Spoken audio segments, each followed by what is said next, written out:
Good morning বন্ধুরা, তোমরা সবাই কেমন আছো? আশা করছি ভালো আছো, আমিও ভালো আছি। তো দেখো, আরেকটা নতুন ব্লগ নিয়ে চলে এসেছি। তো এখন সকাল 7টা বাজে, তো আমি এখন চা খেয়ে নিচ্ছি, আর মেয়ে আমার ঘুমাচ্ছে, আর হাজব্যান্ড কাজে চলে গেছে। তো দেখো, এখানে আমি চা খেয়ে নেওয়ার পরে এখানে রুটি বানিয়ে নেব। তো ব্রেকফাস্টে আজকে থাকবে রুটি আর ডিমের অমলেট। তো হাজব্যান্ড শুধু চা আর মুড়ি খেয়ে চলে গেছে।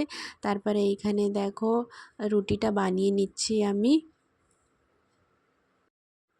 তো তোমরা সবাই অনেকজন ভাবছো হবে যে হাজব্যান্ড মানে ব্রেকফাস্ট করেনি। তো আমার হাজব্যান্ড ব্রেকফাস্ট করে না, ও শুধু মানে চা খাবে কিংবা বিস্কিট খাবে কিংবা জল মুড়ি এসব মানে খেয়ে যায়। ও রুটি খেতেই চায় না ব্রেকফাস্টে, মানে ব্রেকফাস্টটা করতেই চায় না। কিন্তু যাই হোক, আমি কেমনও করে কিছুই খাবি ওকে পাঠাই। ও বেশিরভাগ শরবত, লেবুর শরবত কিংবা গরমকালে তো ও আম ওই ছাতু গুলে ওইটাই মানে খাওয়া প্রিফার করে। তো মানে এইভাবেই ও খেটে যায়, কিন্তু রুটিটা খেতে চায় না। আর দেখো, আমি রুটি বানিয়ে নিচ্ছি, তারপরে এখন একটু সবজি আমি কেটে রাখবো। যাই হোক, মেয়ে ঘুমাচ্ছে, তো সব কাজ একটু তাড়াতাড়ি করেই রাখবো। যতটা কাজ এগিয়ে রাখবো ততটাই ভালো। তো এইখানে দেখো, আজকে থাকবে শাক ভাজা, আর থাকবে এখানে ভিন্ডির একটা তরকারি, আর মাছ রান্না করব। মাছ রান্না করব আমি পটল আর আলু দিয়ে। তো দেখো, এখানে শাক আমি কেটে নিচ্ছি। তো শাকটা আমি এখন কেটে নেওয়ার পরে এখানে ভিজিয়ে দেবো। ভিজিয়ে দেওয়ার পরে মেয়েকে মানে ঘুম থেকে ওঠানোর পরে ওকে ফ্রেশ ফ্রেশ করিয়ে ব্রেকফাস্ট করানোর পরে, স্নান করার পরেই আমি লাঞ্চে বানাতে চলে আসবো।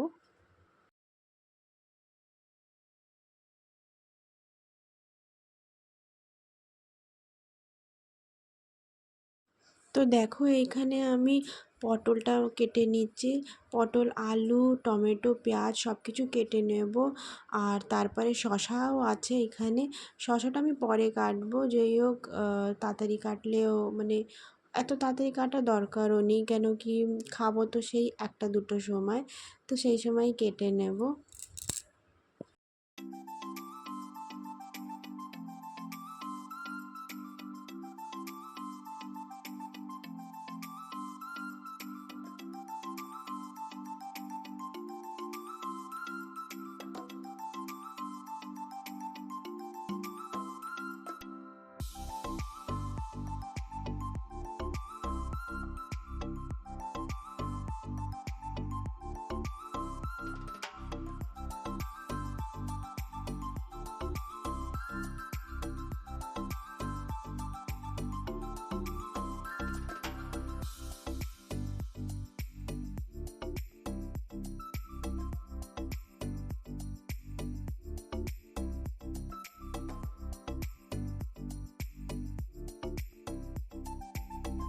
তারপরে এখানে শাকটা আমি ভিজিয়ে রাখছি, যেই ওতে মাটি থাকে, তো একটু ভিজিয়ে রাখলে খুব ভালো হয়। তারপরে এখানে দেখো, ব্রেকফাস্টে আমি অমলেট বানাবো বলেছিলাম, সেটাই বানিয়ে নিচ্ছি। আজকের মানে অমলেটটা থাকবে, কিন্তু মেয়েকে আমি দুধ দিয়েই দেবো, মানে দুধ রুটিই দেবো, দুধটা ভিজিয়ে যেরকম রুটি সেরকমই দেবো। তারপরে দেখো, এখানে মেয়ে ঘুমাচ্ছিল, আমি এখানে ঘরটা একটু ঝাড় দিয়ে দিয়েছিলাম। তো ঝাড় দেওয়ার পরে মেয়েকে ঘুম থেকে ওঠাবো, ওকে ফ্রেশ করাবো, ফ্রেশ করানোর পরে ওকে ব্রেকফাস্ট করাবো।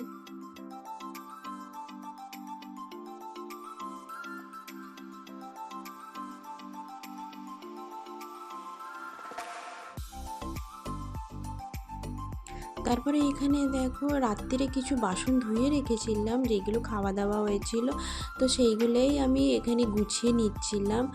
আর তারপরে ব্রেকফাস্ট করার পরে যে আরেকটু কিছু বাসন ছিল, তো সেইগুলোই ধুয়ে নিচ্ছিলাম। ধুয়ে নেওয়ার পরে এইখানে আমি কিছু জামা কাপড় আছে, সেইগুলোই ধুয়ে নেব। তো দেখো, এখানে জামা কাপড়গুলো আমি ধুয়ে নিচ্ছিলাম।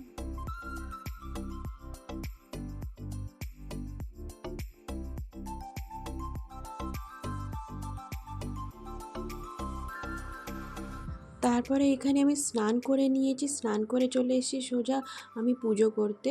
তো দেখো এখানে আমার ঠাকুরের সিংহাসন, ছোট্ট করে সিংহাসন আমার ঠাকুরের। তো দেখো এখানে আমি প্রথমে পরিষ্কার করে নিলাম, তারপরে এখানে ফুল দিয়ে আর পুজো দিচ্ছি। আর ঠাকুরের খাওয়াতে আমার মিষ্রি দানা থাকে কিংবা নকুন দানাও থাকে। তো দেখো এখানে পুজোটা করে নিচ্ছি।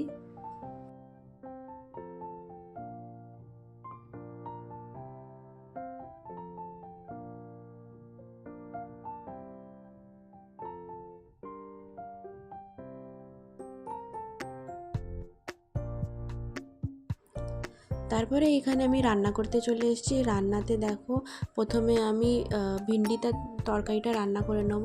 তো তেল দিয়ে দিয়েছি কড়াইতে, তেল দেওয়ার পরে এখানে জিরে ফোড়ন দিয়েছি আর পেঁয়াজ দিয়ে দিয়েছি ভালো করে নেড়ে। তারপরে এখানে আমি দিয়ে দেবো আলুটাও ভালো করে ভেজে নেওয়ার পরে এখানে আমি ভিন্ডিটা অ্যাড করে নেব।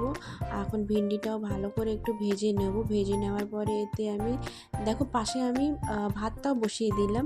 তো ভাত রান্না হবে এখানে।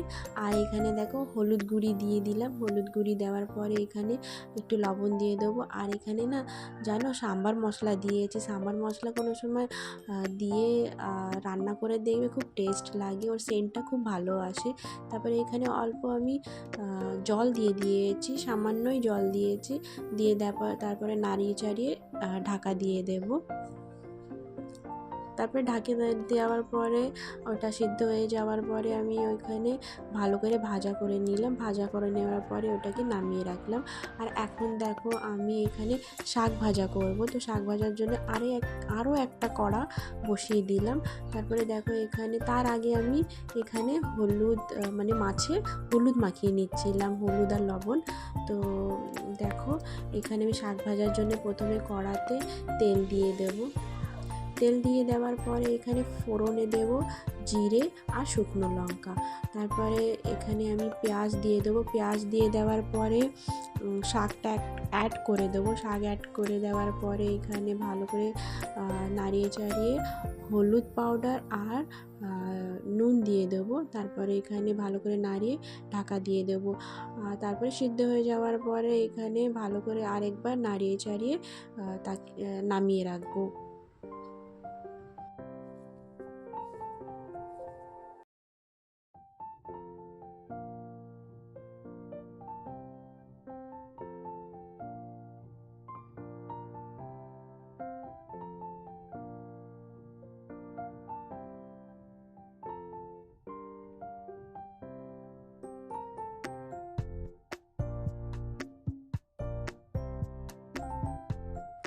তারপরে দেখো শাক ভাজাটা হয়ে গেছে। এখন আমি মাছ রান্না করে নেব। তো মাছের জন্য আমি তো পটল দিয়েই রান্না করব, সেই জন্য প্রথমে পটলটা ভেজে নেব। তারপরে এখানে ভাজা হয়ে যাওয়ার পরে এখানে মাছ দিয়ে দেবো। আর না দুটো মাছ বানাচ্ছি আমি, কেন কি না আমার মাছ খাওয়ার এত ইচ্ছা ছিল না, মেয়ে আর ওর বাবার জন্যেই মাছ বানাচ্ছি। না তোমরা ভেবো না যে আমি কিছু মানে পুজো পাঠের জন্যে, না সেই জন্যে না, মাছটা না আমার খেতে ইচ্ছা করছিল না। আসলে ছোটো মাছই আমার একটু ভালো লাগে। তা বড় মাছ ছিল তো অতটা ইচ্ছা ছিল না। হ্যাঁ বড় মাছও খাই আমি, কিন্তু ছোটো মাছটা একটু বেশি ভালো লাগে। তারপরে দেখো এইখানে যেইভাবে মাছের রান্না করা হয় সেইভাবেই করেছি। এখানে পেঁয়াজ দিয়ে দিয়েছি, আলু দিয়ে দিয়েছিলাম, আর একটু ভাজার পরে তারপরে এখানে আদা রসুন বাটা দিয়েছি, হলুদ গুঁড়ো দিয়েছিলাম, লঙ্কা গুঁড়ো আর নুন দিয়ে ভালো করে নেড়ে চেড়ে তারপরে জল দিয়ে দিয়েছিলাম। আর এখানে সিদ্ধ হচ্ছিল। তারপরে পটল দিয়ে দিয়েছিলাম।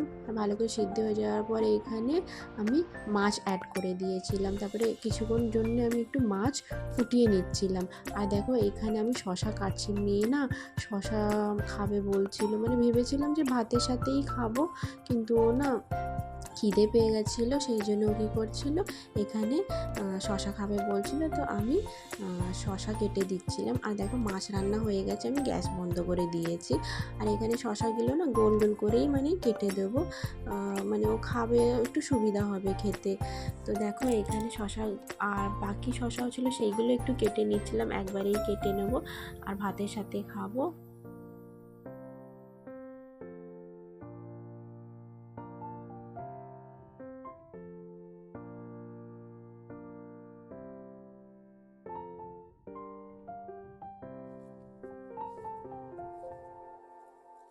দেখো আজকে রান্নার মতন সব হয়ে গেছিলো।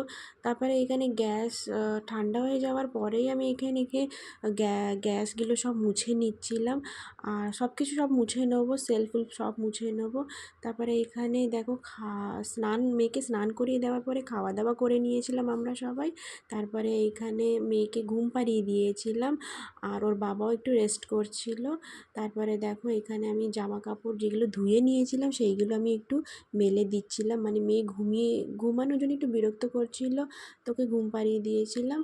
আর মেয়ে কী হয় না, মানে দুপুরবেলা খাওয়ার পরেই না ঘুম এসে যায়, তো ওকে ঘুম পাড়িয়েই তারপর এখানে জামা কাপড় মেলতে চলে এসেছিলাম।